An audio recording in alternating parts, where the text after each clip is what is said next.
redlining, municipal zoning, toxic dump siting policies that segregate resources and risk by neighborhoods or location. And they include the use of local property taxes to fund public education, which if you have local property taxes funding public education, then a poor neighborhood is going to have poorly funded schools, which often results in poor educational outcomes, then leading to another whole generation that's going to live in poverty. I see somebody shaking their head over there. Is that a shaking of recognition or a shaking of no? I'd love to. It's a system in New Jersey. I mean, New Jersey uses the property taxes for primary funding. Right. Let me carry on with these, but write your questions now, because this is where we can start thinking about getting traction in terms of achieving social justice. The second class of policies, policies that create inherited group disadvantage or its reciprocal inherited group advantage, include the fact that we in this country don't have a strong social security system for children so that we can talk about disadvantaged children. That phrase easily rolls off of our tongues. Why should any child be born into disadvantage? Well, you say, well, how would we pay for strong social security for children? Well, I have one idea. Now, this is clearly I am on vacation from CDC right now, because clearly this is not something that is endorsed by anybody there. But what about if, when I die, instead of my fortunes, such as they hopefully, I don't know, might be, what if I didn't give them to my children, but they went back to the community to fund the well-being of our whole community, including the well-being of our children? Not only would that allow us to have enough resources to really do, 0 to 5, daycare, excellent preschool education, look at some of the Western European countries, look at countries all over this world that have strong social security for mothers and children and families. We could afford that. But also it would change how I oriented my work. I would no longer be focused on amassing fortunes to pass on to my kids. My work would become something to enhance the community, because I know that my fortunes would also be going to the community. There wouldn't be anything to pass down. What about another policy that creates inherited group disadvantage, or its reciprocal inherited group advantage, is the lack of reparations for historical injustices. So if you recognize that you've had centuries of some people working and not being able to be paid, and other people reaping the benefit from that work, how are we going to adjust that? Clearly, this is not something on CDC's agenda right now. Policies that favor the differential valuation of human life by race include curriculum policies that present some people's histories and not others, media invisibility on one hand or hypervisibility on the other hand, so that you often have a lack of black boys in little ads about sweaters and things like that. You don't see them in all the little multicultural ads, but you might see a lot of black men shown taken off in handcuffs on the media. The myth of meritocracy, huh? That's not true. You see a lot of young black children today in ads. Yes, it's getting much better. It is getting much better. I would have to say it is getting much better. But I challenge you to look at ads now. And even now, I haven't done this in the last year. Okay, so maybe, but about a year ago when I looked at this, if you even saw black boys in some of the ads, they might be looking away from the camera where everybody else is looking straight ahead. So I mean, just pay careful attention. I have not done a scientific study on this recently, so I'm not saying that. But I would say that the Benetton sweater ads, okay, I'm not endorsing, they used to have some of everybody but black boys. I'm trying to say, so even if there's a black child, I'm challenging you now to go back and look. It will often be a girl. Now, so maybe we should get all our catalogs in here, right, and take a look. And I have to say that I haven't done the scientific study in the past year, but I have noticed this. And there are people who look at images on TV. There are people who have done studies of this. And even though you might not notice it at a very conscious level, and maybe it's not even intentional, at a conscious level, but it does happen. I'm going to give you one story. There was, I'm going to say, I don't know, maybe it's AT&T or something that has global networks, okay? And they had, they were going to put an ad on a newspaper or something in print. And they were going to have a representative from each continent. And they had pictures of people on each continent, except on the African continent, they had animals, as if there were no people on that continent. It's very interesting. How can these things happen? How can it go through so many levels of review that it gets in print, and it's like that? There was a coin. I'm old enough to have started collecting the bicentennial coin in 1976. I like to collect things. And I ordered the bicentennial sterling silver coin. And I open it up, and there's a picture of a pilgrim, pilgrim hat, and it says, "The first Americans." How could we have minted a coin like that? The first Americans actually were American Indian people, the different nations. So this was not a kindergartner's idea of something to do for the bicentennial. It was somebody's idea, and then it went through review, and it got minted. This media invisibility or hypervisibility happens at many levels, and if you're not looking for it, you just take it as background, and it's part of the background that actually shapes some of our stereotypes and some of our expectations of people. And it's real. Yes? Just to kind of on that note about stereotypes, how would you say the stereotype or labeling of model minorities play into all of this? Like creating this, just kind of, you gave me that example of the global picture of the Africa. How does it all affect our psyche? Yes, I think that especially among Asians, who are the model minority and is supposed to be so good in math and violin and like that. There's a lot of pressure, first of all, if you're not interested or good in math or violin, but there's so much variability within our so-called racial groups. There are many ethnicities within all of our racial groups. So Asian includes Korean and Japanese who were at war. I mean, they're not all together, It includes Khmer, it includes Laotians, it includes Vietnamese, all kinds of things. Even within Black, it includes all of these things. I have to say that in one of the studies that we've done, where we looked at the proportion of the population that reports excellent or very good health, looking by how other people usually classified them, that the highest health outcomes were among people who self-identified as Asian and were usually classified by others as Asian. This was in 8 states. I don't know who those Asians were, but I have to say that that was higher even than the whites. Yes? No, but what I mean is, how does that contribute to racism even more within people of color? Like thinking that's even creating more of a segregation. Within the different groups of color. Right.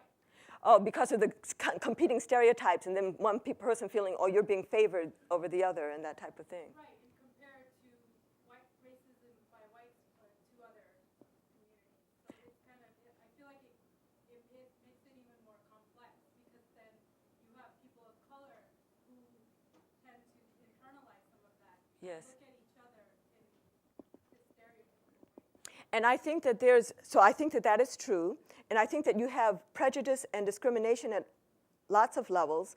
But then the institutionalized piece of racism, which has the power attached to it, to the extent that that is also fostering this kind of separation, and all because you're going to have an NIH grant that you all are going to have to compete for, in a small pie, that type of thing. So some people say that some people would say that racism includes the power aspect of it, and so that Black people can't be racist. Well, I mean, to the extent that Black people might gain power, they could be racist, but certainly all people can have prejudice and discrimination, but that institutionalized piece so far in this country has been mostly held in white hands. Let me just finish. I'm loving that you guys are challenging me and that we're engaging in discussion with each other. I have 2 more slides, or actually a few more. But so let me finish that, and then the floor is open, because here I am. I'm putting myself up here in front of you all and saying all of these astonishing and astounding things, so let's have at it, right? Okay. But in terms of the policies that favor differential valuation of human life by race, they include the myth of meritocracy, right? The myth that if you work hard, you will make it in this country. Now, certainly the people who have made it in this country, by and large, have worked hard. But there are many people who are working equally as hard or harder who will never make it in this country because there's an uneven playing field in this country. So the denial of racism, the denial that there is a system that's creating an uneven playing field, is also part of the background that favors the differential valuation of human life by race. If you think that if you work hard, you'll make it, then you must explain those who didn't make it because they're lazy or stupid or didn't work hard. Finally, the last class of policies, policies that limit self-determination, include both de jure and de facto limitations to voting rights. It's not that long ago that black people in this country actually were not allowed to vote in some parts of the country. But even today, there are laws in some states, and I don't know what New Jersey is, that if you have committed a felony, then you will never be able to vote again. In Georgia, if you commit a felony and then you do your time and you pay all your restitution, you can get back on the voting rolls. But that, given that in combination with differential sentencing laws, differential uptake laws and all, is disadvantaging black folks, especially in terms of voting rights. And then majority rules as a way of operating when there's a fixed minority. Now, majority rules might be a good way for us today to order a pizza or pick a movie. Because there's not one small group that is the only one that's going to be voting for one thing or the other. But majority rules as a way of governing when there's a small minority or a minority that is going to be the only one who's really taking that minority's interest at heart is a way of always trumping the interest of that minority. And notice what happened in the last election? Doesn't that make your statement a little bit out of date? no, well, okay, let's talk about that. What happened in the last election? Oh, you mean Barack Obama, but what does that mean to you? But what does that mean to you? That means that this country's majority elected a black man as their prime leader. Absolutely. Gave him the trust and the respect that everybody was vying for, and he wanted. That is a start. It is, right. I agree with you entirely. It is a start. You're not giving it any credit, or that our attorney general is black. There are many other What credit do you want me to give in terms of this, though? To say that racism is dead? I won't give that credit. There's great progress. I know in my lifetime, the progress has been incredible. Right. For women's rights as well, which happens to be another minority that you have not recognized. Women are a majority in here, but I have talked about gender issues, but I am actually talking about racism right now. I talked about sexism as one of the systems of power earlier, and then I actually prefaces that I am going to be focusing my comments on racism because racism is not very often discussed in public fora at all in this country. It's hard for people to discuss it, and yet I think that I am going to be able to give people tools for discussing it. But now, what you are saying is so right on, and I appreciate your comment, because we did elect Barack Obama president, and I am delighted. And he is of African descent. I mean, you know, he is black in this country, although, you know, who's black and who's not, he's also white. I mean, who's white and who's not. But the main thing is that what it signals is a change in race relations in this country for enough people to get him elected. But it does not signal the end of racism, which is this system of structuring opportunity and assigning value. The change in race relations is necessary but insufficient to dismantle racism. So I think it's a good thing, but what if we decide that we won't talk about racism anymore because we have a black president? Then we will never dismantle racism. Actually, yeah? No? Okay. The majority, I am told, and I didn't look at all the electoral, I'm told that the majority of white folks in this country voted for the other candidate, John McCain. The majority of white people in this country, was it white men? White men. Okay, the majority of white men. Because I don't know, because I didn't look at this. I heard this from a journalist at a journalist conference. So I'm sorry that I didn't know that. If McCain got all the majority of the white vote, I think he would. No, but there are enough other people, actually.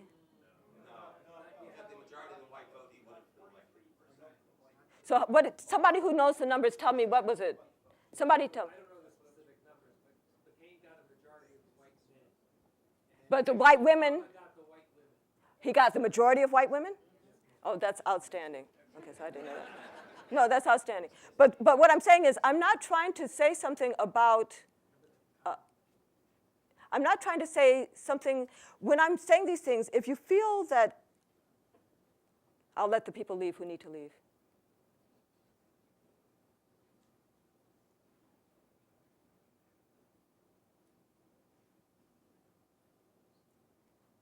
By naming racism, I am not insulting this country. I'm not negating progress. I am saying that there is so much more for us to do, and we need to name that we have to do it. Progress is not made accidentally. We do not stumble into social justice. There are systems of power that have been established, and we need to name them, and we need to address them if we're going to have change. So part of my fear, actually, is that the election of Barack Obama will lull people into a sense that we have made it. And we have not. It doesn't change those people who are differentially in poverty. It doesn't change the kids who don't have good schools. Okay, I would like somebody else's questions or comments. It's not a question. It's actually a comment to what this gentleman referenced regarding Barack Obama election. And I believe that we are not going to have any more racism when we don't look at him as he is a black man. And I have to tell you that, for example, in my case, my father is African American and my mom is white. And on top of that, I grew up in Argentina. And I'm tired of having to have to define myself.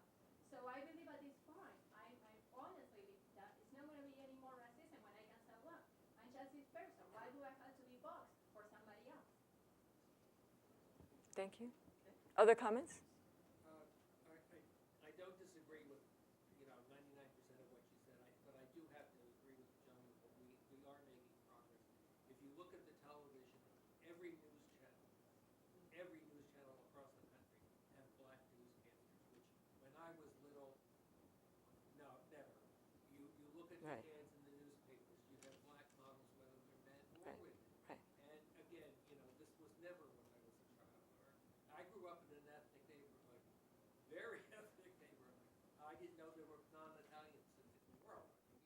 That's where I grew up, was a ghetto. And I didn't meet my first black person until I was in 7th grade. But life is entirely different now. It may only be small steps, but I do think we have to acknowledge that some progress. Right, so does it sound to you all like I'm not acknowledging that? Yes, absolutely. And why is that? Why does it sound like that to you? No, but why do you think, I haven't even said about, I haven't really made a reference. It doesn't sound like that to me at all. I haven't made a reference to what was, I'm describing what is. And maybe the description of what is sounds so brute that you're saying, oh, but it can't really be that, or it used to be a lot worse. Well, I think it's more than because some of the things that you even refer to, we have laws now that say no, that isn't going on. Now maybe it is in reality, particularly in some parts of the world, okay, but we have at least got things on the books that say this is not supposed to happen. I don't know where to go with that, but I guess if the laws haven't changed, at the moment where we don't have a difference in the distribution of income by race, at the moment when we don't have a difference in the distribution of wealth by race, at the moment when we don't have a difference in the distribution of education by race, in the moment when we don't have to live together, but when all of our neighborhoods are equally nice, then I will know that we don't have racism anymore. Yes. Yeah, I think one of the areas is that is racism. We're talking about locally in America, the social inequality in healthcare. And I think by separating out racism, that we're concentrating on racism, which certainly is there, but there's also the social dilemma of inequality in care to all people. So it's not just racism, but it's inequality based on a lot of social factors. And so that's what I'm hearing, but that racism is one of those factors that is an area of research that you are stressing. Right. What I'm hearing is that there will also be other factors, like we started off with defense, Right. guard, and moving away from it. What I was thinking about was that this is part of a system here in America which is problematic. And there's a lot in addition to racism, but that's what you're stressing. And the reason I'm stressing it, I can take care of myself, Bob. Yeah. Are people okay with going longer in this? Yes. Okay. Because we're going to do it. Right. Okay. The reason, and you are right. There are many. I could have had a lecture on gender. I could have had a lecture on lots of different things. But the reason I'm stressing racism is because racism has been foundational in in the history of our country. When we took this land, when the Europeans took this land from the Indians, and then they brought Africans to work, and then they brought Chinese to build the railroads, and they took, Mexico and became New Mexico and all of that. So racism has been foundational in this country, and yet for the most part, we act as if racism were a thing of the past. And so that's why. So that's why I could have talked about a lot of things. I know, we're just talking that the reason that I went from the more general description of the three-dimensional cliff to talk about racism as one particular thing is because I think that we will never, as this nation, prosper until we acknowledge the history of racism and the continued impacts of racism on the health and well-being of the nation and decide that we as a whole nation are going to dismantle this system.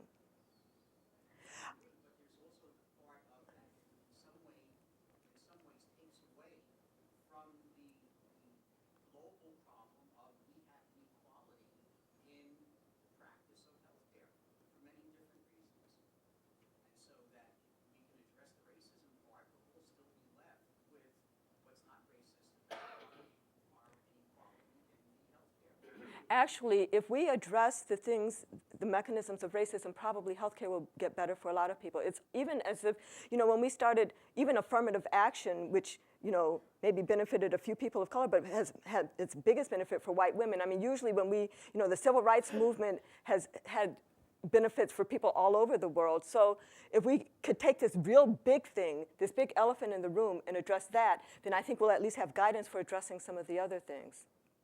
I'm going to take it by region. So I'm going to go here, I'm going to sweep over here, and come up like this. So we're going to go back and then up like this. So yes. If tomorrow we took the soil in those two flower pots and completely admixed them and redistributed absolutely equal soil in both pots starting tomorrow, how many generations do you think it would take before the flower beds were revived? I think it would be one, but maybe it's two. So I think that the flowers that are in there we who are already here, we've been affected one way or the other, and we might be stunted. But I think that the seed has full potential, and I think that it could get benefit. Now, maybe if the ones who are here were still advising the seed about how to grow them, you might have an educational thing that would take another generation to wash out. It's really the question we have is when you have two babies who are born, do you think that they are born with equal opportunity or equal potential? If you think they're born with equal potential and then you see them grow up and they don't have equal outcomes, you have to look in the soil or the environment for something to explain that. But if you think they're born with equal opportunity and then they don't grow up the same, then you say, oh, well, that one is lazy or stupid or didn't work hard. And so we have to challenge ourselves. What do we really think? Do we think that people are born with equal potential or with equal opportunity? So you really think that if resources were redistributed tomorrow in one generation?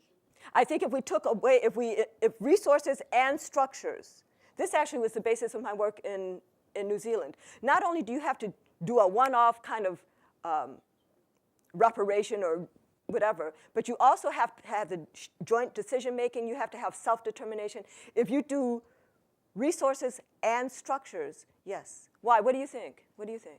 That just seems unrealistically accelerated to me. Well, let's try it. I would love for this nation to try it.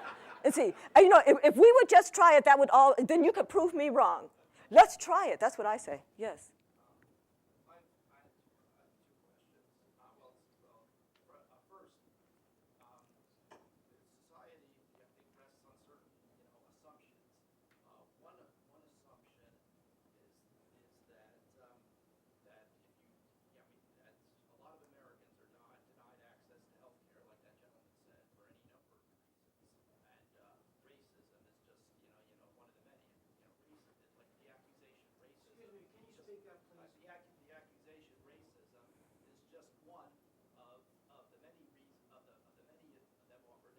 And if that accusation comes up, that'll be pretty hard to. Sometimes it can be pretty hard to prove because racism is not quite as obvious as it was 50 years ago. That's the first assumption. The second assumption: society generally assumes that only the ignorant are racist, and so people who have been to college and medical school, doctors, nurses, other medical workers, they're assumed to be one of the most, if not the least prejudiced people on the planet. So how can they be racist? And doesn't that sort of impede your work? Well, right. First of all, that's why I define racism as a system of structuring opportunity. So I don't put it in the individual at all. And that's why even that awkward phrasing, personally mediated, what do you mean, what's mediated? It's the system being mediated through people's actions. So I think that all of us in this country are racist. Most of my racism is against myself. Most of mine is the internalized. But it's like if you grow up next to a cement factory, you're going to have cement dust in your lungs unless you put on a mask, a gas mask, unless you become actively anti-racist, because you recognize where you are, and then that's going to be the way that you. So I do not. I don't do an ad hominem. Oh, this one's racist, and and all of us are racist because we're living in a racist society. And what we need to do is recognize how it impacts us and what we can do. In terms of racism is not the only thing that affects access to care. That is certainly true. That is certainly true. I talk about racism because it's an important thing that's not just about access to care, but access to education, to jobs, to everything. And it is so foundational in our history, and it is so impactful in health and in education and in income and all of these things that I think it's time for us to talk about it. Okay, yes? As far as institutionalized